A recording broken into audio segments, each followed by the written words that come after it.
Why we target you. When we set our sights on acquiring our appliances to fuel us, it stands to reason that we dedicate the greatest amount of time to the person who is going to be our primary source of fuel. Of course, the amount of time dedicated to this depends on the relevant narcissist, but all of our kind are looking for certain traits which are prevalent to empathic individuals. There are certain core traits which exist in empathic individuals. Normal people will have some of these traits, probably not all, and they will not have the traits to the extent and degree of an empathic person. Thus, this is why normal people are rarely made our primary sources. There are also traits which are known as class traits.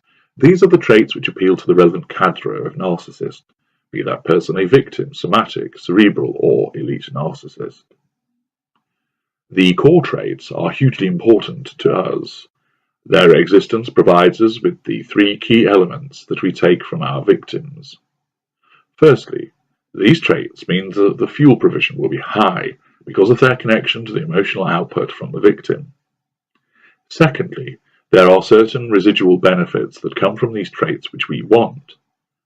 Thirdly, by attaching ourselves to somebody who has these traits, we can pretend we have them too. We do not have these traits. Therefore, we want to take them from you to apply to our construct and pass them off as belonging to us. Since we are experts at copying, we do not have these traits for ourselves, and we do not feel them, but we are able to replicate what they look like. And we do this by studying how you behave, because you have these traits. We then apply this to our own behavior in order to maintain the facade. This fools other people into thinking that we are honest, decent, and loving. It also enables us to mirror your traits and reflect them back at you so that you think we have them as well. This makes us all the more appealing to you and ensures that you are bound closer to us. Accordingly, identifying these core traits in our victims is extremely important. The more of these traits that you have, the better. The more of these traits that you have, the greater the likelihood of being ensnared by our kind. A combination of the core traits and the class traits appearing in the way you behave and act draws our kind to you. We sense and see these traits and lock our sights on you as a prospective primary source. There are 10 of these core traits. The ideal is to find a victim who has all 10 core traits and exhibits them to a considerable degree. We would then also want them to exhibit the relevant class traits which match the type of narcissist that we are. The lesser narcissist is unaware of these traits, but, like a hungry wolf sniffing out food, he can sense the existence of these traits and know that the person exhibiting them is somebody he wants with him. The mid-range narcissist recognizes these traits as admirable traits for a person to have. He sees them as plus points, in the same way as someone might regard someone who is interested in art, travel, and classical music as a good match to start dating. The mid-range narcissist knows that he values these traits, but he does not know the fundamental reason why he is drawn to them. The greater narcissist knows what these traits are and why they are important to us. He knows the function that they play. He knows better than anybody else how to detect them and the places where, the hunting grounds, people can be found who will have these core traits and also the class traits. The greater can sniff out the existence of these traits and match the target to them before moving in to ensnare that person. So, what are these traits?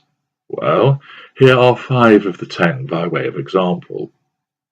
It is highly likely that you will have all 5 of these traits, and you will have them in significant amounts, because that is why you were ensnared by a narcissist to begin with. 1. Love devotee. We require our targets to be committed to the concept of love. You want to find love, experience love, love and be loved. The idea of love is central to your existence, and you truly believe that our purpose on this earth is to love others. Not only does this mean loving those around, but above all else, you believe in the fulfillment that arises from having that one special person who you are committed to, who you will do anything for, and who you will make sacrifices for. The existence of love is a reason to you to exist, therefore you must find it. And once located, you must obtain it and maintain it. We want love devotees because your dedication to love often blinds you to so much else, and accordingly, by pretending to give you love, we can hook into this trait of yours, and it allows us to ensnare you all the more readily. Number 2, compassionate. Our target must exhibit compassion. This compassion must be mainly for us, although we are content for it to be exhibited for other people and objects such as animals, in order to detect it in the first place. If we identify that someone cares more about animals and things and not people, however, we do not consider that this fulfills our requirement. At an early juncture, if we see evidence of compassion for animals, it generally, but not always, follows that this person will be compassionate towards humans as well. Number 3, decent. We look for decent people, people who are well-mannered, polite, and understanding, people who have consideration for others, wait their turn in speaking, allowing others to take a slice of cake before anybody else, those that give to charity, and conduct him or herself in a dignified manner. Decency is an attractive trait because it tells us that you will adhere to certain standards, and that you also expect us to do the same. This matters because we know that this is often indicative of the fact that you are more likely to keep hold of us and to try to keep hold of us when the going gets rough. Number 4, moral compass.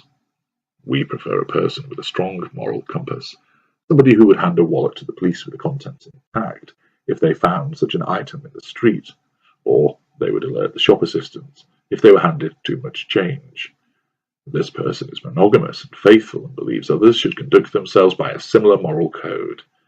Again, this tells us that you are far more likely to hang in there once the evaluation starts, and our behaviour will offend your moral compass, so there will be the accompanying emotional reaction, and thus copious fuel. Number 5, caring. An individual who will always look after somebody else, whether it is through working to provide for us, running the home in an excellent manner, looking after us when we are ill, and or being concerned about our well-being. The caring trait is very important, and must be evident in our primary source especially. Not only will this tell us that you will want to look after us, but it also signals to us that when we begin the devaluation of you, you will want to fix us and heal us. Therefore, you will keep plugging away, trying to do the right thing.